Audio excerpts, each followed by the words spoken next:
Good morning, students. Today we are starting another topic of laws of motion, that is friction force. This is also a very important point. Basically, the concept of friction that you have studied in class 9th. If you go at the basic point, this friction concept exists when two bodies are in contact, like this. Suppose this is body A and this is body B. जब ये एक दूसरे के contact में हैं, mere contact में होना काफी नहीं है. फ्रिक्शन फोर्स बेसिकली कब अराइज करता है? इसकी टेंडेंसी होती है कि जब दो बॉडीज एक दूसरे के विद रिस्पेक्ट में मोशन में होते हैं, तब एक ऑपोजिंग फोर्स होता है जो इसके रिलेटिव मोशन की ऑपोजिट डायरेक्शन में लगता है. So friction force, it is N opposing force that comes into play when one body actually move over the surface of another body. So when this block A is moving over the surface B, so when it is moving in this direction, friction force acting between these two surfaces, it will act in the opposite direction. This is friction force, and here it will be applied force. What is the difference between applied force and friction force? Applied force एक external force है जो किसी भी body को motion करने के लिए हम लगा रहे हैं, लेकिन जब एक बॉडी दूसरी बॉडी पर मूव करती है तो उनके बीच में एक ऐसा अपोजिंग फोर्स होता है जो इस मोशन को अपोज करता है. So that's why we are saying that it is an opposing force that comes into play when there is relative motion between the two bodies, और when one body actually move और even try to move. This is important point. Try to move. Not actually, it's not necessary that every time the body start moving. Suppose there is a huge block. This is a block. Let it is kept over any table. Right?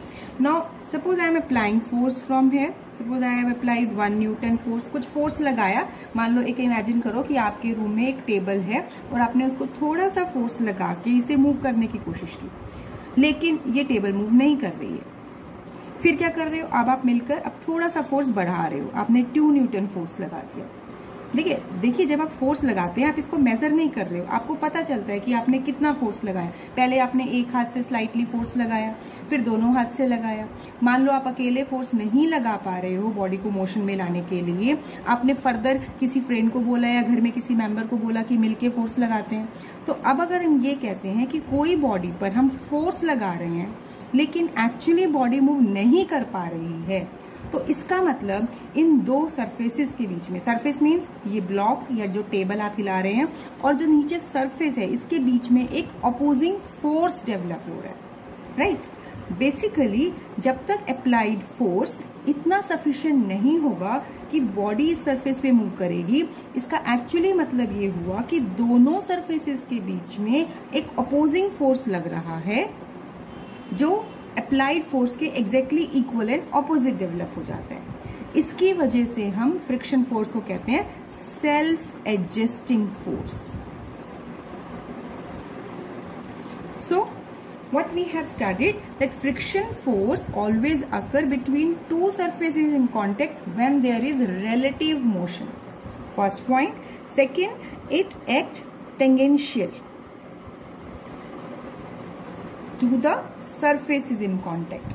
अगर यहाँ पर दो bodies हैं तो इन हमेशा दो surfaces के बीच में टेंजेंशियल डायरेक्शन में ही फोर्स ऑफ फ्रिक्शन लगेगा यहाँ पे. Now the main concept arises, what is a basic origin of this friction force? क्या कारण है जिसकी वजह से ये opposing force surfaces के बीच में लग रहा है? ठीक है, हमें तो बॉडीज बहुत स्मूथ नजर आ रही हैं. एक्चुअली होता क्या है? See, as when you are taking two bodies in contact, actually when you just go at the microscopic level, then we observe there are certain irregularities like this.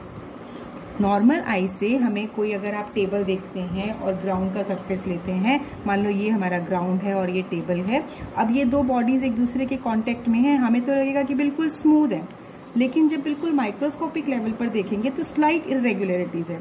आप इसको check करना चाहते हैं तो बिल्कुल माइक्रोस्कोप में हम देख सकते हैं कि कोई भी सरफेस लोगे और उसको बहुत क्लोजली जब हम ऑब्जर्व करते हैं, ब्रॉड व्यू देखते हैं, तो वो सरफेस ब्लर्ड होना शुरू हो जाता है, उसमें यानी इरेगुलरिटीज नजर आती हैं। तो यही बात इस केस में भी है। The force of friction exist. Why? What is the concept of it? So when two surfaces are in contact, there occur some irregularities between the surfaces. Actually, every surface has some irregularities. So force of friction is due to atomic or molecular force of attraction between the two surfaces at the point of actual contact. This is very important point.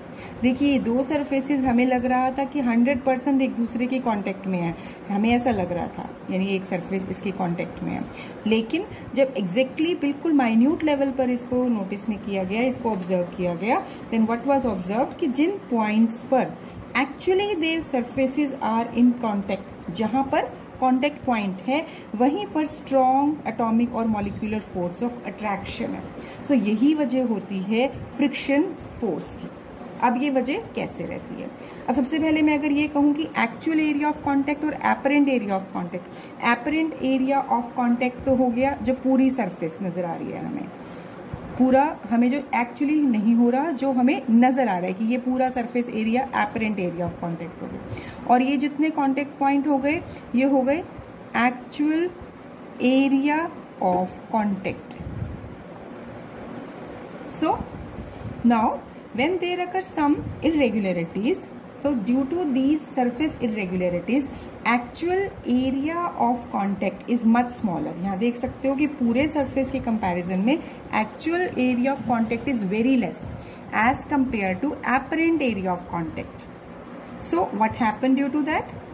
Now at this contact point there exists some pressure. Pressure is force per unit area. यानी pressure को अगर हम ये कहें कि जिस point पर surfaces एक दूसरे से एक तरह से cold welded means tightly pack हो गए हैं एक दूसरे के साथ, उस पॉइंट पर प्रेशर बढ़ जाता है, प्रेशर बहुत ज्यादा होता है।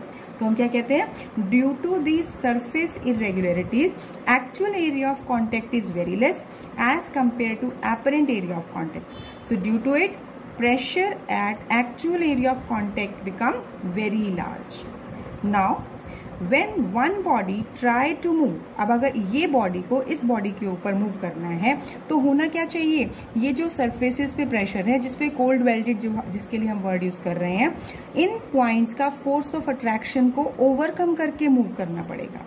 So that's why when one body try to move over the surface, it involves rupturing, यानी breaking of thousands of these cold welded pressure areas. So this give rise to opposing force of friction. So simple terms में हम क्या कहेंगे कि basically कोई भी दो surfaces जो एक दूसरे के कांटेक्ट में है, हमें बहुत स्मूथ नजर आते हैं, बट जब उनको जब माइक्रोस्कोपिक लेवल पर ऑब्जर्व करते हैं तो एक्चुअल एरिया ऑफ कांटेक्ट बहुत कम है as compare to total apparent area of contact. So in point of contact पे प्रेशर बढ़ जाता है, प्रेशर बढ़ने से ये सरफेसेस बिल्कुल कोल्ड वेल्डेड जैसे बहुत टाइटली पैक हो जाते हैं। अब अगर इस बॉडी को हमें इस सरफेस पे मूव करना पड़ेगा तो क्या होना चाहिए? Now we have to apply sufficient force so that these bonds will break and hence the body will move in the forward direction. तो बेसिकली इन बॉन्ड्स को ब्रेक करने में जितना एफर्ट करना पड़ेगा, that is the cause of friction force. So this is the basic concept of friction force. Now we will discuss different types of friction. First of all we will take static friction. Basically when here the body A is moving over the surface of other.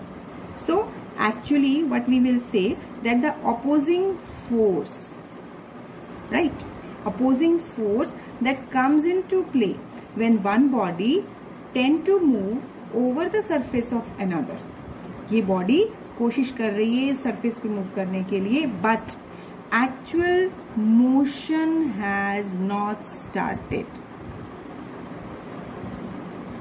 This is a important point. Static means क्या? Static माने state change नहीं होना. Static means rest condition. तो अब अगर हम इस definition को लर्न करना है तो हम क्या कहेंगे? देखिए, जब भी हम फ्रिक्शन फोर्स की बात करेंगे तो वो रहेगा तो अपोजिंग फोर्स ही, हमेशा अपोजिंग फोर्स रहेगा. So it is the opposing force that comes into play when one body tend to move over the surface of another but actual motion has not started. It means अगर ये body ए इस direction में right side पे move करना चाहती है लेकिन actually move नहीं कर पा रही है, तो इसके कॉरेस्पॉन्डिंग हम यहाँ कहेंगे कि there exist some opposing static friction force between the two surfaces in contact. So this definition must be learn by you. Then how can you learn? इसका की पॉइंट क्या रखना है कि here actual motion has not started. So I am repeating the statement. The opposing force that comes into play when one body tend to move. This is important. When one body tend to move over the surface of another, but actual motion has not started. So this is your static friction. Next is limiting friction. Limiting. देखिए याद कैसे रखेंगे? That limiting, that means the limit is placed किसके ऊपर? यहाँ पर हम बात करेंगे limit is placed over static friction. तो हम कहेंगे इसको, now again we are taking the case let a body is moving over the surface of B in this direction. So limiting friction, it is the maximum opposing force that comes into play when one body is just at the verge of moving over the other body, over the surface of other body. इसका मतलब क्या हो गया कि यहाँ पर अब slightly मान लो हमने पिछले वाले केस में हमने एफ फोर्स लगाया 10 न्यूटन, राइट. अब इस 10 न्यूटन के कॉरेस्पॉन्डिंग हम जितना भी फोर्स लगा रहे हैं, इससे कम लगा रहे हैं, तो कॉरेस्पॉन्डिंगली बॉडी मूव नहीं कर पा रही है, तो एक्चुअल मोशन स्टार्ट नहीं हुआ है, तो इसके कॉरेस्पॉन्डिंग था ये स्टैटिक फ्रिक्शन. लेकिन अब अगर इससे थोड़ा सा स्लाइटली ज्यादा एग्जैक्टली 0.1 भी अगर हम फोर्स चेंज करते हैं तो उसके कॉरेस्पॉन्डिंग यानी उस particular maximum value of friction force पे जिसपे body is at the verge of starting its motion, just motion is about to start, यानी अगर मैं 10.1 10.2 को मैक्सिमम फोर्स लेती हूँ अप्लाइड फोर्स, तो उसके बाद बॉडी मूव करना शुरू हो गई, तो हम क्या कहेंगे? लिमिटिंग फ्रिक्शन, या that means it is the maximum value of static friction. यानी ये रिस्ट्रिक्शन किस पर लगी है? स्टैटिक फ्रिक्शन पे, कि उसके बाद बॉडी मूव करना स्टार्ट कर देगी. सो it is the maximum static friction or maximum opposing force that comes into play when one body is just at the verge of moving over the surface of another body. This point verge means कि body बिल्कुल उस force के बाद immediately एकदम motion start कर देगी. That is your limiting friction. Next is kinetic friction.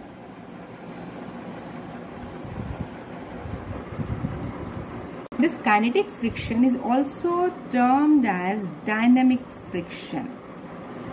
Kinetic indicates means motion.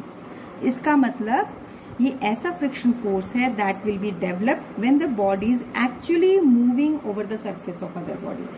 It means when this body A is moving in this direction and actually its motion has started. It doesn't mean कि इसमें friction force नहीं लगेगा, friction force लगेगा, क्योंकि friction force basically nature of surfaces पे depend करता है, right? So kinetic friction क्या हुआ?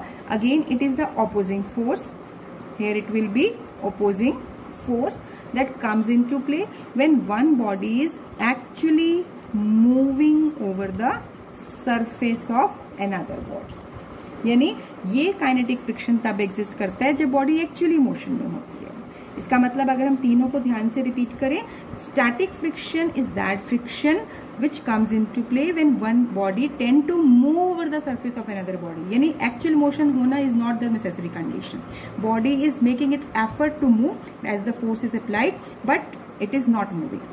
लिमिटिंग फ्रिक्शन ऐसा फ्रिक्शन हो गया कि आपने जितना फोर्स लगाया उसके बाद स्लाइटली फोर्स को फ्रैक्शन में ही बढ़ाने के बाद यहाँ पर बॉडी मूव कर सकती है. तो अभी हम कहेंगे it is maximum opposing force at corresponding to that body is just at the verge of starting its motion. Whereas kinetic friction concept arises when actually one body is moving in a particular direction and frictional force is acting in the opposite direction. तो उस friction को हम denote करते हैं Fk. It means this is the friction that comes into play when the body is in motion. Now this kinetic friction is always less than this limiting friction. We have to understand it. How? So here limiting friction is the maximum value of static friction. So automatically kinetic friction is less than limiting friction. So what is the reason for it? Basically what happened that once the motion start, अब कोई भी body अगर rest पर है, अब उस body को rest से हमें मोशन में लाना है तो हमें उसकी इनर्शिया ऑफ रेस्ट को ओवरकम करना पड़ेगा. इट मीन्स कि इनिशियली अगर एक बॉडी को दूसरी बॉडी के ऊपर मूव करना है तो शुरू में फोर्स ज्यादा लगाना पड़ेगा, क्योंकि यहाँ जो इरेगुलरिटीज है, यहाँ जो बॉन्ड्स है, इनको ब्रेक करना पड़ेगा. So that's why once the motion starts, actually inertia of rest has been overcome. But now when the body is in motion, इसका मतलब जब actual motion start हो गया है तो ये जो irregularities हैं इनको टाइम ही नहीं मिलेगा कि एक दूसरे के साथ further lock हो पाए. So that's why we say that when motion has actually started, irregularity of this first surface has little time to get locked again with the irregularity of other surface. It means now अब हमें less effort करना पड़ेगा. It means less force is required to oppose the state. It means यानी कि यहाँ पर initially जब इन दोनों के सरफेसेस के बीच में इरेगुलरिटीज एक दूसरे के साथ इंटरलॉक्ड हो गई थी, इनिशियली फोर्स ज्यादा लगाना पड़ा. इसका मतलब हमने शुरू में फोर्स ज्यादा लगाया, that will be opposing to this limiting friction. तो उतना फोर्स लगाने के बाद अब सरफेसेस फर्दर एक दूसरे के साथ टाइट कॉन्टेक्ट में नहीं आ पाए, जिसकी वजह से अब अपोजिंग फोर्स लेस हो जाएगा. So that's why we will say that kinetic friction is less than limiting friction. So basic answer you will say that once the motion start, actually we have to work to overcome state of inertia of rest. But once the motion has been started, the surfaces get little time to get interlocked with each other. That means less force is required to oppose that state. So that's why we have explained the particular reason. अब इसको अगर हम variation form में दिखाते हैं graphical representation में, this is also important result. हम क्या करते हैं, we will plot applied force as well as friction. Friction and applied force. Graphical representation is initially friction force is directly proportional to applied force. यही मैंने कहा था, it is self adjusting force. जब तक हम फोर्स लगा रहे हैं और बॉडी मूव नहीं कर रही है, इसका मतलब कि बॉडी के अंदर जो डेवलप हो रहा है फ्रिक्शन फोर्स वो इक्वल हो जाता है ऑलमोस्ट अप्लाइड फोर्स के, इक्वल एंड ऑपोजिट. तो तभी हम कहते हैं कि जितना फोर्स अप्लाई कर रहे हैं उतना ही फ्रिक्शन फोर्स डेवलप होता है. So that means that is represented by almost a straight line. Straight line indicate both are directly proportional to each other. After that, this is the verge. This is the maximum value of static friction, जिसको हम कहते हैं limiting friction. और immediately इसके बाद यहाँ हम एक थोड़ा सा deviation दिखाते हैं. This is kinetic friction. तो ये जो straight line हो गई, this is your static friction. This point, that is the maximum value of static friction is limiting friction, and with a slight variation we are showing this is kinetic friction. उसके बाद हम कितना भी applied force लगा रहे हैं, body motion में आ गई है, then kinetic friction will remain to be the same. So this is your kinetic friction value, and here this is basically your limiting friction. This is kinetic friction, right? So this graph explanation can be there. What we are depicting in this graph here, basically I am repeating the points. Suppose there is a block and we are applying like 10 Newton force to move it, but it is not moving. It means here opposing static force, frictional force is developed. That friction force is equal to 10 Newton. Further effort किया, that 20 newton force is applied, further this friction force will have its value 20 newton. Suppose अब 20 Newton के बाद जैसे ही मैंने force 21 किया, immediately body move करने लगी, यानी इसके कॉरस्पॉन्डिंग अब जो फोर्स डेवलप होगा वो लिमिटिंग फ्रिक्शन होगा, यानी उससे पहले जितना भी फोर्स अप्लाइड कर रहे थे उतना ही फ्रिक्शन फोर्स डेवलप हो रहा था। ये क्या इंडिकेट कर रहा है कि friction force is self adjusting. That means अगर हमने अप्लाइड फोर्स को इंक्रीज किया और डिक्रीज किया, उसी प्रपोर्शन में स्टैटिक फ्रिक्शन भी, सेल्फ एडजस्टिंग फ्रिक्शन भी सेम प्रपोर्शन में वेरी करेगा। तो ये क्या इंडिकेट कर रहा है, ये particular point, this is indicating that static friction is directly proportional to applied force. So that's why I have explained it further. I hope this is clear to you all. Now further, if we will take this dynamic or kinetic friction, it is of two types, that is sliding friction and rolling friction. Sliding माने what does it mean? When one body is just sliding, suppose there is a block lying on the surface and we are just sliding it, we are just pushing it and it is sliding, it is moving over the surface. Whereas rolling means, rolling friction means कि मान लो अगर हम इसको अब role करना चाहें तो हम इसको क्या करेंगे, एक सर्कुलर फॉर्म, यानी एक मान लो एक व्हील रोल करता है सरफेस पे, एक बॉल रोल करती है, जबकि एक ब्लॉक होगा या हम कबर्ड ले रहे हैं, कबर्ड को हमें मूव करना है तो हम इसे रोल नहीं करेंगे, अगर हम उसे एक पॉइंट से दूसरे पॉइंट पे शिफ्ट करना है तो हम उसे स्लाइड करेंगे, तो उसके कोरस्पॉन्डिंग फ्रिक्शन होगा स्लाइडिंग फ्रिक्शन होगा। लेकिन अगर मान लो एक कार है जिसमें टायर्स हैं, एक कार्ट है, कोई भी बॉडी जिसमें सर्कुलर टायर्स लगाए हुए हैं, यानी ये टायर अपनी पोजीशन पर मूव कर सकता है, तो यानी जब कोई भी बॉडी रोल करके मूव कर रही है तो उसके कोरस्पॉन्डिंग जो फ्रिक्शन डेवलप होगा that will be rolling friction. So what is the statement of sliding friction? opposing force that comes into play when one body is actually sliding over the surface of other. See, you have not to just learn the definition, you have to understand the meaning. Sliding friction means when one body is sliding, just moving over the surface of another body. What is rolling friction? Opposing force that comes into play when one body is actually rolling over the surface of another body. So best example आप देख सकते हैं कि कोई भी आपकी car, cycle, bicycle, motorcycle, rickshaw, everywhere you are observing that tyres are there. So वो tyre move करते हैं तो इतना बड़ा जो उसके ऊपर ब्लॉक है, ये जो आपका एक बस है इसके अंदर टायर लगे हुए हैं, कितने भी पैसेंजर बैठे हैं, और ये रोलिंग होने की वजह से ये मोशन कन्वीनियंट हो जाता है। सो नाउ इसके कोरस्पॉन्डिंग जो फ्रिक्शन डेवलप होता है वो क्या होता है, rolling friction. So now we will discuss cause of rolling friction. Basically, when a body roll over the surface, so what is its cause? इसको डिस्कस करने से पहले मैं दो टर्म्स बता रही हूँ, that is adhesive force. Adhesive force और force of adhesion. Adhesive force. Adhesives को कैसे याद रखोगे? You know, glue, fevicol, gum. What purpose you are using it? To paste the two surfaces. So adhesives is the another name used for the paste materials. We require some adhesive materials to paste any object.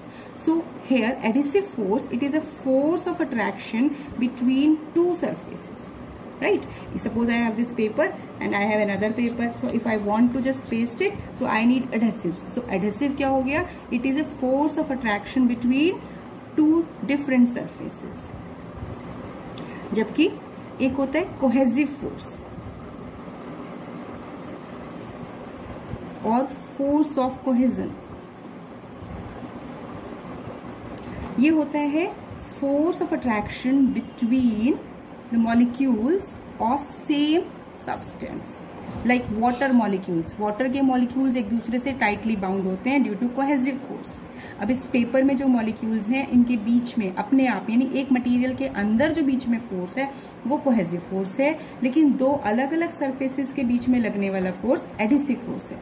Detail में ये concept आपका properties of matter में आएगा, लेकिन यहाँ पर हम term use करेंगे एडहेसिव फोर्स, तभी इसीलिए I have discuss these two points. So adhesive force you have to understand, you have to learn force of attraction between two different bodies, two different surfaces in contact. अब cause of rolling friction, देखिए, see when a body roll over the surface, over a level track, see this is a road, this is leveled. Now when this tire is coming over this level track, what happened actually in comparison to any sliding object, here area of contact is reduced. Suppose अगर मैं ये block लूँ और इसको इस surface पे move करना है तो यहाँ एरिया ऑफ कॉन्टेक्ट ज़्यादा है, लेकिन अब अगर इसके नीचे मैंने टायर लगा दिए तो क्या हो गया, here area of contact is reduced. This is the contact point. So when a body roll over a level track, area of contact is very small. So what happened? So basically due to that, suppose this is the surface. Now what happened due to this? At this contact point there exists large pressure. Pressure is force per unit area. Contact area कम हो जाने से अब पूरा wait इसी particular point पर होगा तो यहाँ पर प्रेशर बढ़ जाएगा. अब इसकी वजह से क्या होगा, ये जो मैंने लोअर पोर्शन दिखाया है ये एक्चुअली इसी ग्राउंड का पोर्शन दिखाया है जो हमें नजर नहीं आता है, बट धीरे धीरे ये चीज जब यूज होता है तो वहां से रोड ऑलमोस्ट हमारी थोड़ा सा डिप्रेशन में चली जाती है. तो एक्चुअली क्या होता है कि when at this point of contact pressure increases because area of contact is less, so there exist slight depression in the surface below. अब यहाँ एक डिप्रेशन हुआ एंड दिस माउंट यानी उभरा हुआ हिस्सा. अब क्या हुआ कि यहाँ इस प्रेशर की वजह से दो रीजंस जनरेट हो गए एक तरह से कि that this causes a depression in a surface below exactly it and a mount in front of it. अब होगा क्या, as therefore the surface of this rolling body in contact gets slightly compressed at this point. So what happens now, a rolling body has to do two work. What?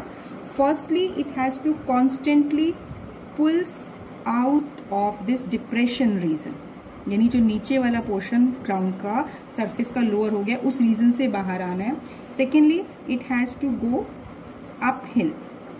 Uphill means जो raised portion हो गया है, mount create हो गया है, उस reason पे cross करके बाहर निकलना है. सो अगर मैं इसको यहाँ देखें कि this is K, this is L, this is M region. So here rolling body constantly pull out of this depression region and goes uphill on the mount LM. यानी इस डिप्रेशन रीजन से बाहर आके वापस ऊपर जाना है, फर्दर रोल करेगा, फर्दर ग्राउंड में ऐसा ही होता चला जाएगा. हालांकि जब ऐसा कर रहा है then it is detaching itself from this region. जब यहाँ से मूव आ रहा है कि इस रीजन से, KL रीजन से, डिप्रेशन रीजन से डिटैच हो रहा है, which is opposed by force of adhesion between the surfaces in contact. I am repeating that when it has to move out of this region and go uphill. So इस process में क्या होता है that the rolling body has to detach itself from these lowered positions, which is opposed by force of attraction between two surfaces, जिसको हम कहते हैं adhesive force. This causes rolling friction. तो सिंपल टर्म्स में अगर आपसे पूछा जाए what is the cause of rolling friction, कि रोलिंग में क्या होता है कि जब भी बॉडी किसी सरफेस पे रोल करता है तो as at the point of contact is very less, so pressure will be more, so a slight depression is created below the surface of the rolling body and hence rolling body has to move out of this depression and go uphill and the process continue. So during this when it has to move out of this region, that opposing force that exists between the two surfaces in contact, that is called, that is the basic cause of rolling friction. Now you see that whether any vehicle which you are observing using, in that tyres हम लगाते हैं जो basically हम क्या करते हैं, किसी भी बॉडी को स्लाइड करना प्रेफर नहीं करते हैं. हैवी व्हीकल है उनको स्लाइड, हैवी वेट्स को मान लो हमें एक पॉइंट से दूसरे पॉइंट पर ले जाना है तो क्या आप क्या करते हैं, उसको स्लाइड करके लेके आएंगे? नहीं, आप उसे ट्रैक में लोड करेंगे, उसको आप यानी उसके स्लाइडिंग मोशन को आप रोलिंग मोशन में कन्वर्ट करेंगे. क्यों? क्योंकि रोलिंग फ्रिक्शन लेस होता है as compare to sliding friction, क्योंकि रोलिंग फ्रिक्शन में आपको लेस एफर्ट करना पड़ेगा, वहां पे फ्रिक्शन फोर्स कम होगा as compare to sliding friction. So that's why when a tyre is fully properly inflated, it become hard and get compressed by the road to the less extent. That's why rolling friction reduces. कभी आपने देखा होगा कि अगर आप अपनी scooty पे जा रहे हैं या बाइक्स पे जा रहे हैं, साइकिल पे जा रहे हैं, तो क्या होता है, अगर टायर्स में हवा कम होती है तो आपको ज़्यादा फोर्स लगाना पड़ता है. तो अगर उसकी एयर प्रॉपर होगी, उसके अंदर फील्ड प्रॉपर होगी, यानी कम्प्लीटली इन्फ्लेटेड होंगे, पूरी तरीके से फूले हुए हैं, तो वो रीजन कम कंप्रेस होगा. जितना ज़्यादा एयर कम होगी तो टायर क्या होगा, टायर आपके पास अगर एयर कम होगी तो यहाँ से कंप्रेस हो जाएगा, यानी इस तरीके से दबने लगेगा, जिसकी वजह से आपको फोर्स ज्यादा लगाना पड़ेगा, right. Specially in case of cycling we observe this thing. So that's why tyre is properly inflated, it become hard हो जाता है and it get compressed by the less amount. So therefore rolling friction get reduced. So here what we have learned today, that what is friction force, what are the basic different types of friction, and which friction force is less and which is more. Here finally we have learned that rolling friction is less as compared to sliding friction.